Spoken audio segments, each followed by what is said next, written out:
शहराच्या तुलनेत उपनगरात भाजीपाल्यांचे दर काहीसे कमी, आवक नसल्यानं फळभाज्या मात्र महागच. पालेभाज्या आवाक्यात पण शेवगा 200 तर लसूण 400 रुपये किलोवर.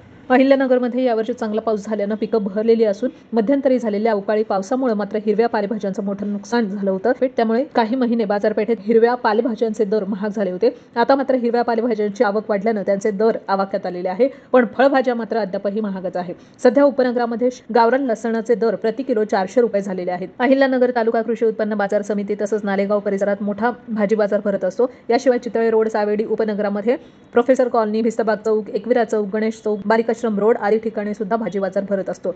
या परिसरात फेरफटका मारून बाजारभाव जाणून घेतले असता भाजीपाल्याची आवक आता वाढल्याचं दिसून येतंय. याशिवाय भाज्यांची आवक वाढल्यानं मागच्या महिन्यांच्या तुलनेत ताजी भाजी मिळत असून बाजारात गवार, पालक, मेथी, कोथिंबीर जुडी, कांदा, हायब्रिड लसूण, टोमॅटोचे दर मागच्या 15 दिवसांच्या तुलनेत स्थिर दिसत आहे. गवार 15 दिवसांपूर्वी 120 रुपये किलो होती, तर ती आता 40 रुपयांनी महागलेली असून 160 रुपये प्रति किलो झालेली आहे. शेवगा मात्र अद्यापही 200 किलोवरच अडकून राहिलेला असून गावरान लसूण मात्र 400 रुपये प्रति किलो पर्यंत गेलेला आहे. याशिवाय हायब्रिड लसूणचा भाव 160 रुपये प्रति किलो आहे.